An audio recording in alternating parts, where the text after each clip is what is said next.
welcome back to the Ink Sink. I am Annie. I'm Kaylee. And this is the publishing podcast for the rest of us. Hell yeah, it is. We are the rest of us. One and the other. Technically correct.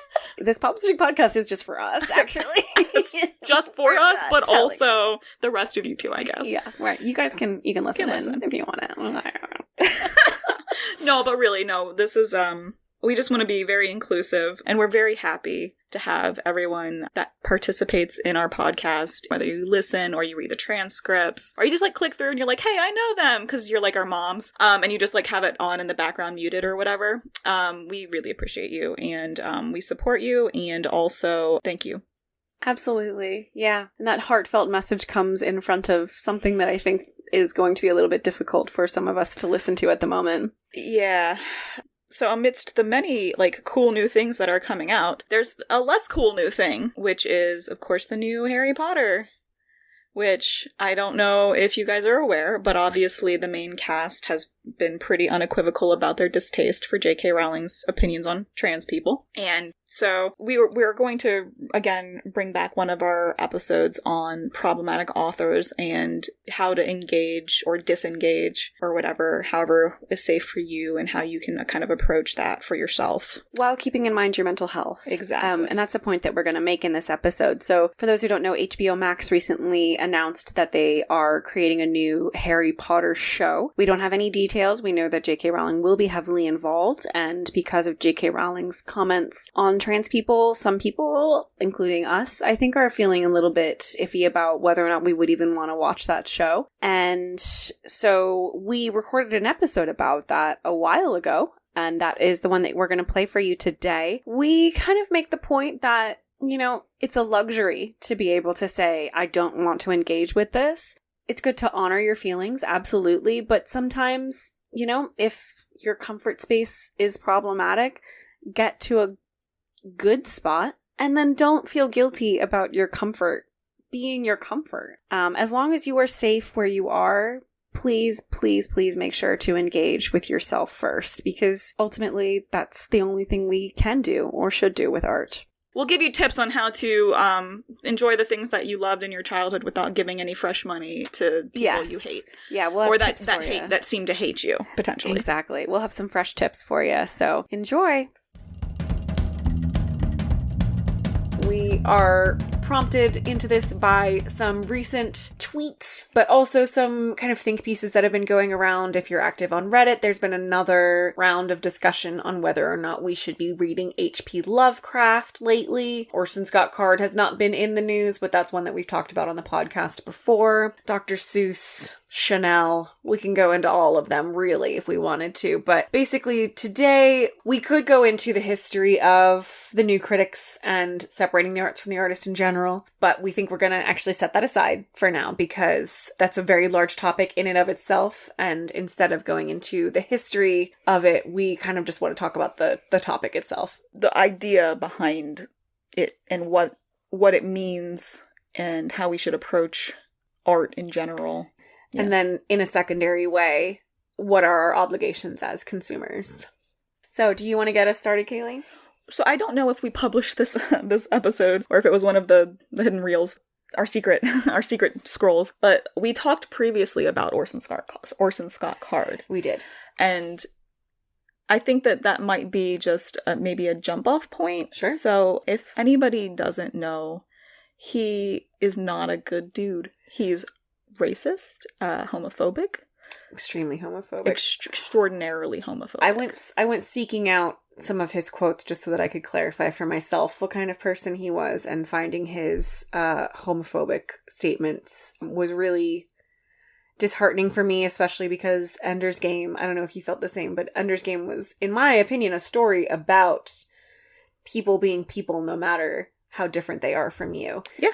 And he apparently does not, I guess, practice what he preaches, and that was really sad to me. I think also because I had just discovered Ender's Game at the time, and Ender's Shadow, and falling in love with those characters and that story and that message, and being very, very, very sad. But yeah, so that was like a thing, and I think you and I knew each other at that point. We might have talked about it then and said, and you were like, well, yeah, as the elder statesman to my budding nerd at the time, you were like, well, so what we do is we don't buy directly new content from Orson Scott Card. Don't give them money. You don't give them money.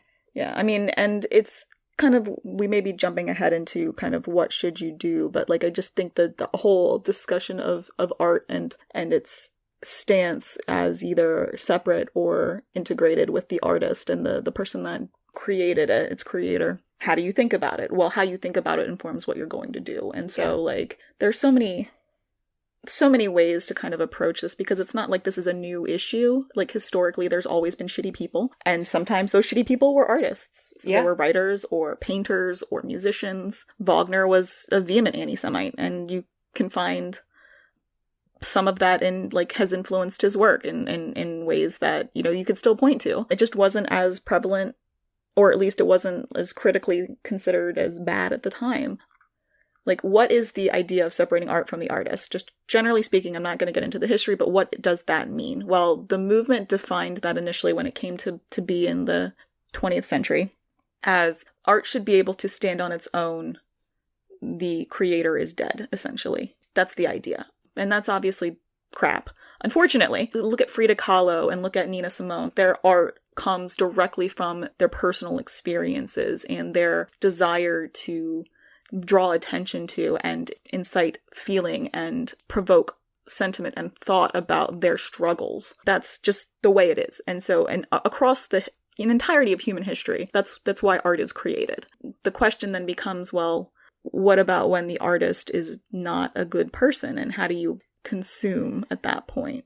Piggybacking off of that, just because I think that's a really good point about Frida Kahlo and Nina Simone. And I would even throw in, there are some pieces by Picasso in there. And this may be apocryphal, but there's the story that I always remember about Picasso, where he was famous in his lifetime and he was renowned and he sold well in his lifetime. And he would go out into like a restaurant and for whatever reason not want to pay the bill or not be able to pay the bill or whatever it was. And so instead of, you know, being like not going out, he would instead draw something on the back of the check. And so the restaurant would never cash that check, or they would never turn that receipt in, because they now have a piece of priceless Picasso art. And if you go and look that art up, it's like not awesome. It's crap. And it is only because it's Picasso that it is even preserved in any way. And in my opinion, that art cannot be separated from the artist.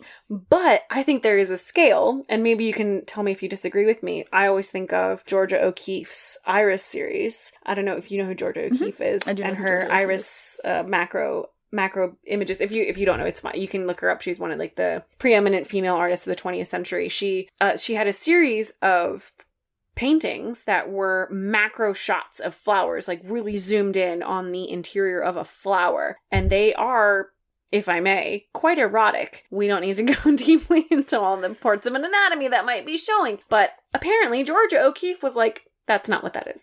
It's just a flower. I don't know what you're talking about. Y'all have dirty minds.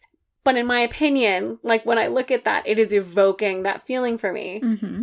Even though the artist and I disagree, I think that art stands on its own as something beyond the art, beyond the artist. So I think that that's when you figure, like, I don't think that you can fully separate the art from the artist, but I also likewise do not think you can separate the consumer from the art and the message that is drawn from, okay, I just want to be very clear, Annie and I have different thoughts on poetry, but I am a poet, or at least I that's my like seminal like, and you know it, introduction to literary criticism and analysis. I wrote a lot of poetry throughout much of my life. I've not telling anybody where, but I've been published, and poetry, especially above anything else, is the likeliest of the literature to be easily separated from the artist, just because of its more sparse or spare nature in many circumstances, especially in modern poetry. And so it definitely stands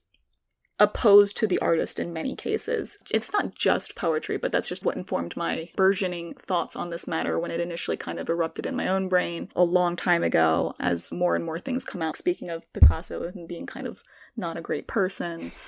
And then just that concept moving forward into people that are still alive today and, you know, celebrities and artists that we have more access to their private lives and understanding, well, maybe they're not great people, etc. And how we kind of engage with that.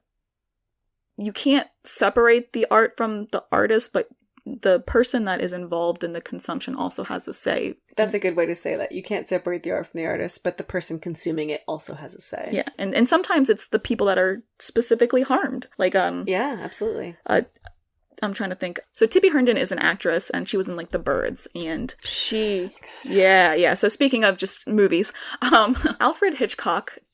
Also not a great person. Not a great person. Very good director. Excellent director. Kind of a shitbag. And specifically probably assaulted many, many women. And a fuckhead. Yeah. And he was called out by one of the actresses in The Birds, Tippi Herndon. And she has said, I, didn't like the man, but I recognized his value I appreciated him for what he was.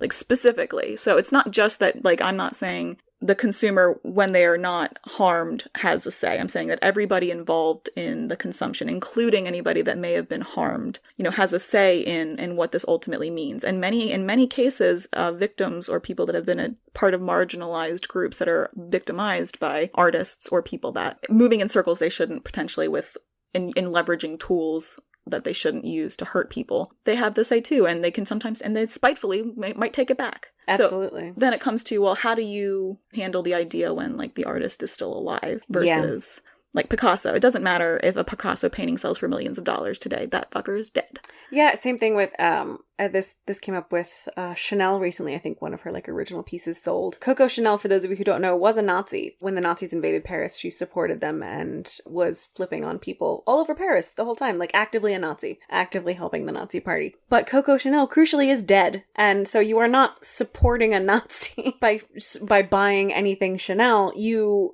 The people of the Chanel house have worked very, very hard to make sure that all of those ties are gone. And if you buy Chanel, you are in fact supporting them, not Coco Chanel herself, who is, again, deceased. Yes. Like H.P. Lovecraft, also ardent Nazi, also dead. Yes.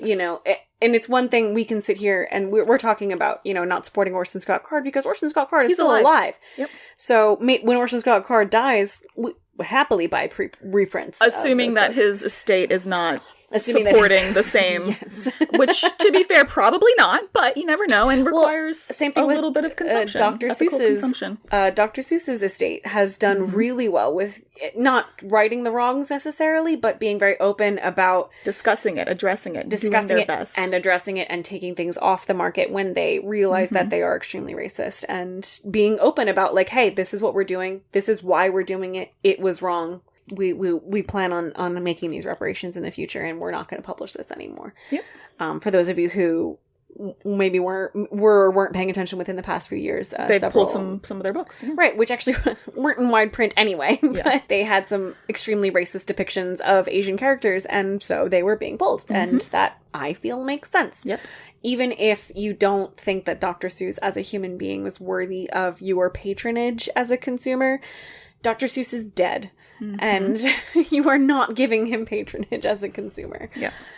So that's kind of the easiest approach and the easiest part of this topic to answer. Is do we care about dead people? And the answer is no. We do not. Grief and art and everything is used. If it's looked at in a vacuum, i.e. nobody is consuming it, nobody's watching it, then it's nothing. It's about the human condition. It's a mirror. If nobody is looking into the mirror, then it's just dust. Yeah. It's formulated dust. It's got a chemical structure. I need you to get your poetry shit out of here, because that was really beautiful. Thank you. But yeah, so Annie, what are your thoughts on contemporary art and consuming when the artist is alive? Because we've talked about J.K. Rowling before. We have, and she was a seminal part of both of our childhoods. Agreed, yes. And I don't want to rehash all of the things that she said. We all know. We've been done know, guys. You know. If you don't know, Google is your friend. We're not gonna... The logic... I will just say that the logic that she uses to back up her assertions doesn't actually... It is not logic. ...hold water until she can give me a situation where anything that she is accusing people of having done actually happened. Then we can talk about it. But nothing that she is afraid of has happened, so... And not only that, it's just like... This is I don't know how else to put it. Yeah, not only that, guys, it's just... Again, I think I said this earlier, there are always, have been, and always will be bad people. Yes. Some of those bad people happen to be X, Y, or Z. Mm-hmm. Like, it's a matter of statistics. At some point, an industry or a thing that you are invested in is going to have a shitty person. Yeah. As potentially someone very impactful or important in that industry. There's been several hundred, I should say, I'm sorry, increasingly more public discussions of the civil rights movement and how the male African-American figures were absolute shitheads to the female African-American figures in those movements. I mean, and not all of them, but of course not. Many very popular figures.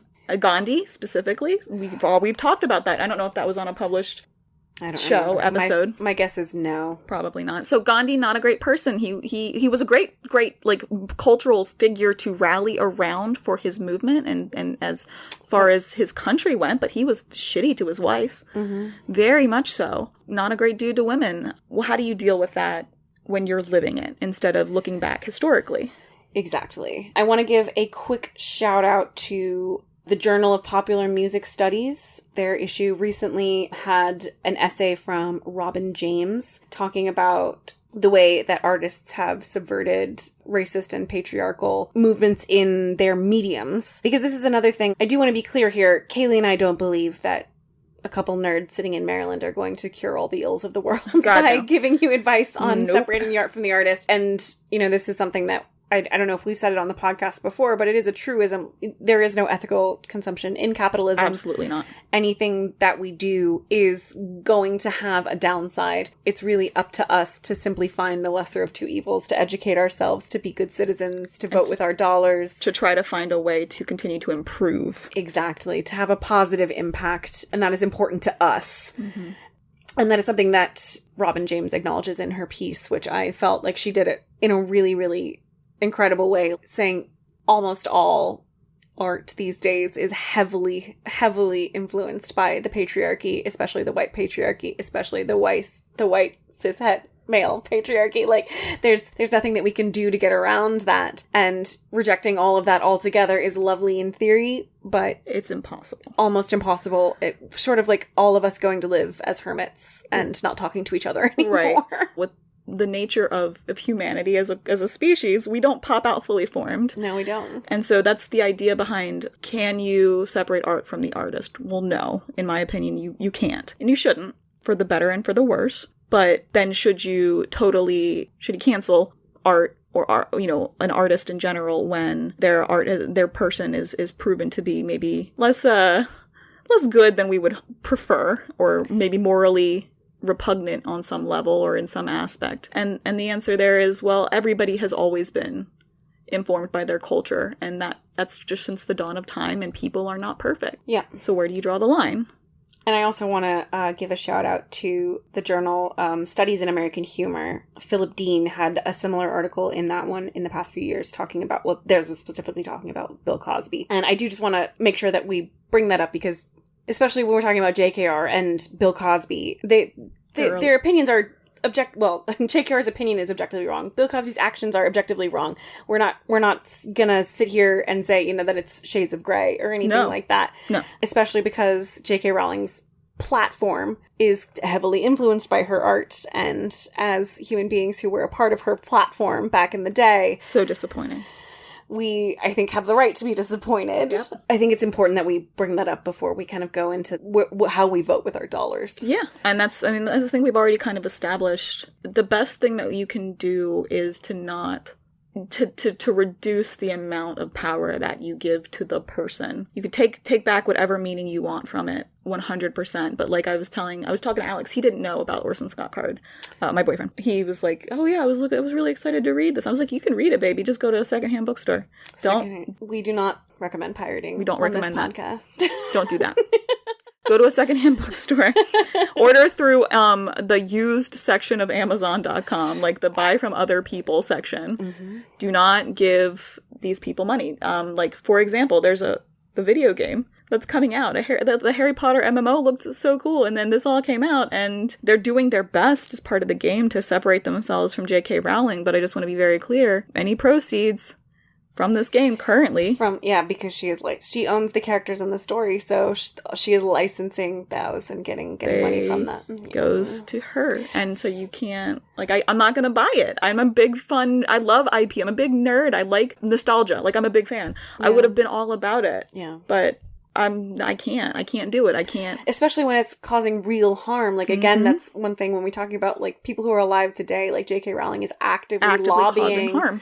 Actively lobbying the UK government to block trans women from getting access to healthcare. That is a genuine, concrete harm that she is doing in the world. And because she has money and a platform, these legislation movements are more likely to get passed because of her support. And that's horrible. So what can you do? I mean, we've said get things secondhand. Another thing, like, is wait. I mean, I don't know about you, Kaylee. I haven't been to the movie theater in a long time, and I feel like a lot of us are now getting a crash course and just waiting for something to come to streaming. And you can apply that to pretty much anything. I mean, eventually something's going to come up for sale for $1 on Steam. You can get your, you know what I mean? As again, give that person as minimal, if not zero, $0 or views or clicks or whatever is their revenue stream. Because again, it could be, we were talking about clickbait earlier. That's a thing in modern society. Yeah. Traffic is sometimes the coin of the day that kind of really, drives a person's power base. Just don't indulge in it to the best of your ability. And if you want something, like if you're interested in, for me, like a game or something, go back and, like, if I'm interested in playing a Harry Potter game until I can find a way that makes me comfortable engaging with, like, the new MMO, if I ever do. There are many wizard-based MMOs. There are Harry Potter Lego games that are, like, less shitty that I already own.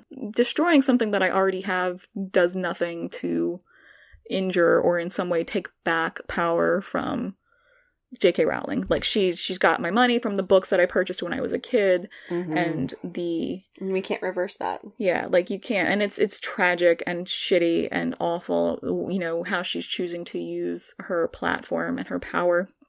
And all we can do is approach things and educate people, like, more intelligently. Yeah, and that's something that both Robin James and Philip Dean talk about in their essays, is make sure to face it head on. Like, it might be uncomfortable, but make sure that you are going in with clear, open eyes for what you are maybe not supporting, but maybe boycotting. Like, if you are like, oh, I just don't have the mental capacity to look at this right now. I mean, don't put yourself in a situation that's going to hurt you, but make sure that you know what you are boycotting, or you know what you are choosing to ignore today. And don't feel like you need to be boycotting everything from JKR ever. This was a really good quote from Robin James's essay, if I can read it to you. The fetishization of revolution devalues and ignores the existing practices of care that oppressed people have performed, often for centuries, to survive and thrive within unjust institutions. Such practices look for available resources to build and inhabit the worlds one crafts in one's quotidian relations with other people. Thinking with Audre Lorde, Macaria argues that sharing joy builds and sustains worlds, creating everyday pleasures, especially the joy of pleasures shared with others. It's a way oppressed people carve out smaller, habitable worlds in a universe whose current structure requires their physical, social, and/or civil death. These everyday pleasures are a lot easier to accomplish than, say, fixing sexism. We can do them now, while we work on that bigger, longer-term fix. Through the sharing of these everyday pleasures, like the pleasures of listening to a favorite song, we build and sustain an aesthetic dimension that is less oppressive and more fulfilling than the real world. If Harry Potter is your comfort space, then it's your comfort space. If you are a trans person struggling with the fact that Harry Potter is your comfort space, it's still your comfort space. And don't ever let J.K. Rowling take that from you. because we already talked about this. We don't want to give her a stronger platform, but like you have a say in how art speaks to you. Yes. So Absolutely. don't let her take that away from you either. And if you're someone who has unlimited dollars, one thing that came up as an option for... As so many of us do.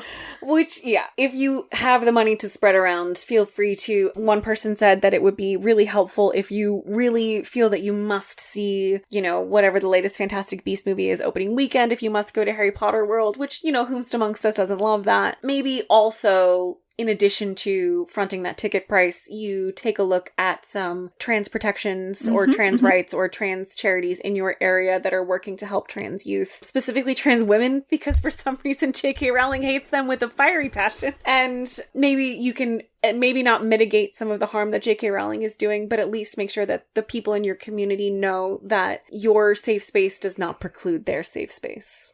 100% agreed. Speaking of J.K. Rowling in Harry Potter World, it's not like she was like when she was signing the contract with Universal that they made a massive multi-million-dollar construction on that she was going to be like massive transphobe. I guarantee that never came up in her negotiations with Universal Studios. What are they supposed to do now? You know, it's not like they can just lift out these two parks. So 100% support the people that are being harmed however you can do it.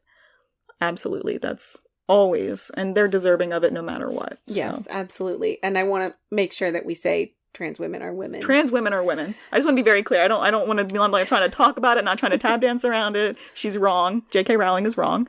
Trans people are people. Trans women specifically are women. 100%. And I don't know a better way to say, like, I again hope that we can say in very, very strong terms that at least the Ink Sink is a safe space for everyone, no matter their gender, no matter their orientation. 100% want to be. 100%. Like, and if there's any thoughts or feedback that you want to give us, absolutely, we invite it. Please do. We want to learn and we want to be better if there's anything that we should be better on. And if I can make a recommendation of Fansplaining, the podcast about fandom, they talk about trans characters in fandom and trans headcanons in fandom, and they have a lot of people who write in to talk about their experiences and their kind of coming to the realizations that they are trans through fan fiction and having those experiences and how powerful it was for them. And of course, Harry Potter is mentioned. Of course. In there. Shout out to them. I recommend their episode for that if you want more on this content. Thank you so much for listening. You can find our Linktree wherever you found this podcast. And you have a fresh new way to support us. You can donate or subscribe through our new Ko-fi, where you can buy us a coffee. We had to look that up several times to make sure we were pronouncing it correctly, but it's really not intuitive. It is not, no. It's ko-fi.com and then /InkSync podcast, but you don't have to remember that. It's on our Linktree, which is wherever you found this podcast. You can just use the tip jar. It goes there. Yes, anything you want to do. You can see on our Ko-fi page that we do have costs for the podcast, about $40 a year, and you can help us cover those costs, or you can just buy us a coffee because you like us, and I like us, and we like coffee, and that's cool. Speaking of absolutely nothing to do with anything that we're talking about later, I'm unpacking at my new house, so I've been looking up ways to avoid that for things that I'm doing in the future. Moles. We have a mole potential issue in our yard. Like a spy or a rodent? I'm pretty sure he's like Perry the Platypus and that he's both. Okay, gotcha. Okay. Yeah, because he's got a little hat. A platypus. Perry the Platypus! Sorry. Good old No, Doofy. you're not. I'm not. That's true. She's right. She saw me laughing and smiling. She knows me. So I looked up, and apparently moles detest coffee. Really? So you can use your old coffee grounds. You like basically just... As like mole repellent? Yeah, they hate the smell of coffee. So you like put the old coffee grounds in the holes, and eventually they'll be driven out of it, and then you can like just water your lawn with water that's been cycled through the coffee grounds like once a month as just like an anti-mole talisman. Wow, but does it work on spies? I'm pretty sure it may draw spies closer.